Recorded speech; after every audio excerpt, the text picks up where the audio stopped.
সম্মেলন আপনাদের মাধ্যমে আমরা কিছু বক্তব্য রাজ্যবাসীর উদ্দেশ্যে সবাই উদ্দেশ্যে তুলে ধরতে চাইছি। সেটা আপনারা লক্ষ্য করছেন, গত কিছুদিন ধরে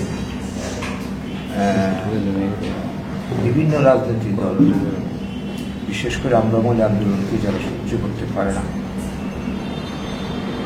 তারা আমাদের একটা বিক্ষোভ মিছিল এবং সভা হয়েছিল আগরতলার ৩০ আগস্ট।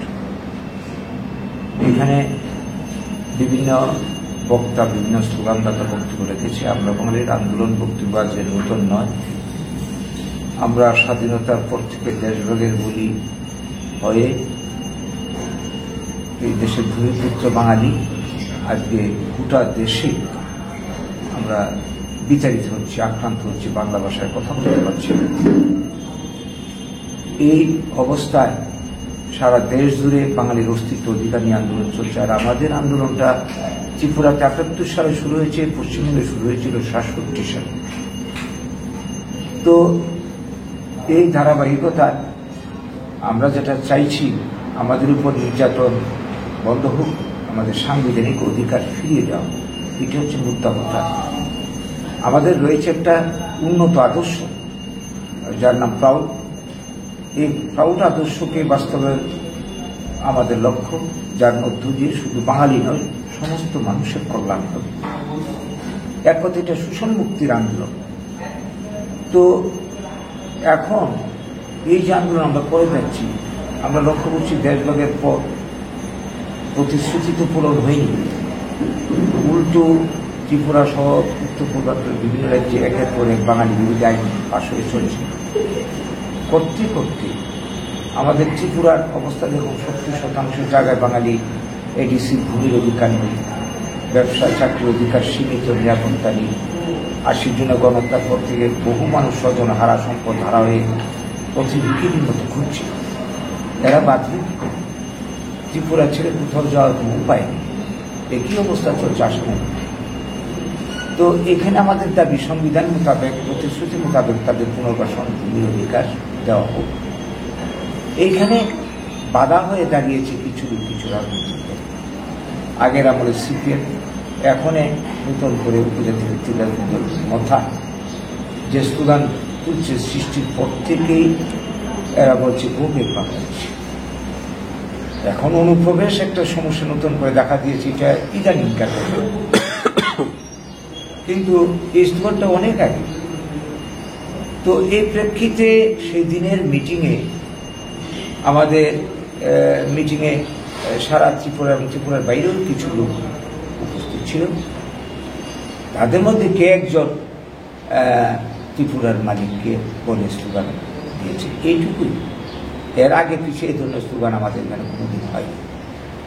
এইটাকে কেন্দ্র করে পরবর্তী সময় আমরা দেখলাম মথার লোকেরা, এমনকি ত্রিপুরা মাথার সুপ্রিমো পর্যন্ত দিল্লি থেকে তিনি বলেছেন ত্রিপুরার মালিক, আগরতলার মালিক, সব জায়গার মালিক তিনি, বাকিরা সব মালিক। তো এরপরে আমরা দেখলাম কি তার দলের লোকেরা বিভিন্ন জায়গাতে বিশ্রাম হাউস থেকে শুরু করে অশ্রাব্য ভাষায় গালিগালাজ আমাদের লোকেদেরকে, আমাকে বিশেষ করে আমাদের নেতৃত্ব যারা আছে তাদেরকে গালিগালাজ করছে। তো এই জায়গায় উস্কানিমূলক কথাবার্তা বলছে এবং এই যে আজকে কালকে সংবাদপত্র খবর আছে, তাদের লোকেদেরকে অ্যালার্ট করছে যাতে সাবধানে চলাফেরা করে, কিছু সময় ঘর থেকে বের না হয়। এই ধরনের উস্কানিমূলক কথাবার্তা মানে বাঙালি বিদ্বেষী করে তুলছে ক্রমশ। তো এই করে কোথাও কি আপনারা দেখেছেন ৮০ জনের গণহত্যার সময় বা তারপরে যত ঘটনা ত্রিপুরাতে ঘটেছে, বাঙালি রাগ বাড়িয়ে কোনো ঘটনায় যুক্ত হয়েছে, হিংসামূলক কাজ করেছে, মার খেয়েছে, কিন্তু কোনো প্রতিবাদ করিনি, প্রতিরোধ করিনি, উস্কানিমূলক বক্তব্য রাখেনি। এই জায়গায় এই সমস্ত কথার অর্থ কি? আমরা যেটা বুঝছি, আবার নতুন করে একটা ব্লু প্রিন্ট তৈরি করা হচ্ছে, আবার একটা ৮০ জনের গণহত্যার মতো পরিবেশ তৈরি করা হচ্ছে। এই বিষয়টা আমরা রাজ্য সরকারের গোচরে বারবার এনেছি, আজকেও আপনাদের মাধ্যমে আমরা রাজ্য সরকারের গোচরে আনছি। যে কোনো সময়ে যে কোনো একটা ঘটনা ঘটিয়ে এটার দায় চাপিয়ে দেবে বিভিন্ন জনের। যেমন আজকে আমাদের বিরুদ্ধে এই সমস্ত উল্টাপাল্টা কথাবার্তা বলছে, যার কোনো প্রমাণ নেই।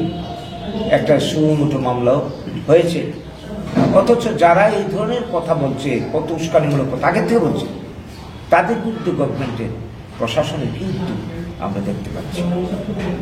তো আমাদের বক্তব্য, সরকার থাকবে নিরপেক্ষ, সরকারের অংশীদারি হয়ে তারা যদি এই ধরনের কাজ করতে পারে, এটার দায়টা কিন্তু সরকারের উপর বর্তায়। তো এই প্রশ্নে আমাদের দাবি থাকবে এই রাজ্যের সরকারের কাছে আইন শৃঙ্খলার যাতে কোনো অবনতি না হয়। আমাদের তরফে কোনোদিন হয়নি, অতীতে হয়নি, এখনো হবে না, ভবিষ্যতে হবে না। আমরা শান্তিপ্রিয়, আমরা ত্রিপুরাতে জাতি উপজাতি সবাইকে নিয়ে সমান অধিকারের ভিত্তিতে বাঁচতে চাই। যে শান্তি ৭৮ সালের আগে আমরা অনেকটা দেখেছি, সেই অবস্থায় আমরা ফিরে যেতে চাই। ত্রিপুরার সব মানুষের উন্নয়ন চাই, জাতি উপজাতি নির্বিশেষে ১০০ মানুষের কর্মসংস্থান চাই। এটা হচ্ছে আমাদের লক্ষ্য এবং আমাদের মুদ্রা কথা। আর আমাদের অধিকার যেখানে যেখানে যাচ্ছে সেখানে আমাদের বক্তব্য থাকবে, দাবি থাকবে, কথা থাকবে। এটা আমাদের গণতান্ত্রিক অধিকার। এটা তো আমরা করছি, সবাই যেভাবে করছে সেভাবে করে যাচ্ছে, এর মধ্যে কিন্তু আমাদের অপরাধ থাকতে পারে।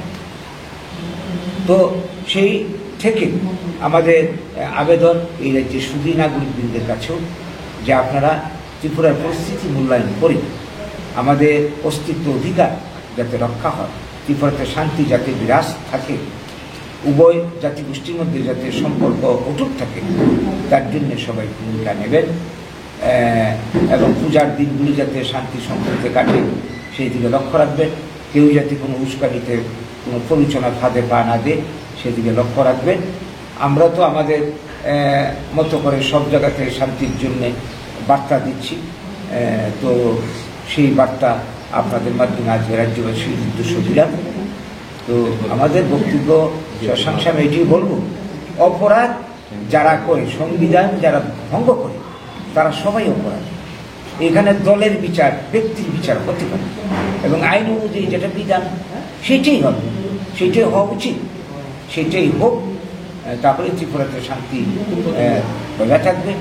আমাদের আদর্শ যেটা প্রাবুক দর্শন, সব মানুষের কল্যাণ। এখানে আমরা উপজাতিকে বাদ দিয়ে, কাউকে বাদ দিয়ে চিন্তাই করতে পারি। এই রাজ্যে যারা আছে সবাই রাজ্যের বাসিন্দা, এই রাজ্যেই থাকবে। এই রাজ্যের থেকেই আমরা সবাই মিলে রাজ্যের উন্নয়ন করবো। এটা হচ্ছে আমাদের তরফে বার্তা। হ্যাঁ, ডাকাইছে তারা যা জানতে চাইছে আমরা খুশি। তথ্য প্রমাণ তো তার কাছে আছে, আমাদের কাছে আছে। কাল তো আপনারা তো আপনাদের বিরুদ্ধে মামলা নিয়েছে, আপনারা কইছেন যে ত্রিপুরা আপনারা তো প্রদ্যুৎ বাবুও কইছে, প্রদ্যুৎ বাবুর বিরুদ্ধে কোনো মামলা নাই, সে বিষয়ে আমরা স্লোগান, আমাদের এই যে এত লোক ১-২ হাজার লোক জড়ো হয়েছে, এর মধ্যে একদম সেন্টিমেন্টে তার শিখানোর স্লোগান। কেউ যে আমরা শিখাই দিচ্ছি, আমি তো কোন অবস্থাতে এই ধরনের স্লোগানের পক্ষপাতি নেবার দিই না। আমি এই ধরনের স্লোগান স্বতঃস্ফূর্তভাবে স্লোগানটা উঠে এসেছে, তো পরক্ষণে বন্ধ হয়ে গেছে। তো আমরা তো বন্ধ করে দিয়েছি। এর আগে পরে এই ধরনের কোনো কথাবার্তা কোনো দিন হয়নি, আর হবেও না। কিন্তু প্রদ্যুৎ বাবু যে স্লোগান, তার দলের লোকরা যে এইভাবে উস্কানিমূলক কথা অনবরত বলে যাচ্ছে, তার ব্যাপারে গভর্নমেন্টের মানে ভূমিকা নেই, সেটি হচ্ছে বড় কথা। আমাদেরও বক্তব্য, এই রাজ্যের মানুষেরও বক্তব্য। তো একতরফা তো হতে পারে না শান্তি প্রতিষ্ঠা। একজন অনবরত উস্কানিমূলক বক্তব্য রাখবে, উস্কানিমূলক কথা বলে মানুষকে উত্তেজিত করবে, আর অন্যরা নীরব থাকবে, এটা তো চলতে পারে। প্রদ্যুৎ বাবুর বিরুদ্ধে আপনারা কোনো মামলা করার কোনো পরিকল্পনা না? এই ধরনের ভাবনা আমরা এখনো ভাবিনি। আমরা আবেদন রাখছি ইন জেনারেল সবাই কাছে, যা মানুষ মাত্রে ভুলভ্রান্তি করে থাকে, ভুল হয়েই থাকে, থাকতেই পারে। তো এইটা ভুল যদি কেউ করে থাকে, এটা সংশোধন করে নিন, আর ফার্দার যাতে এটা না হয় এটা আমরা চাই।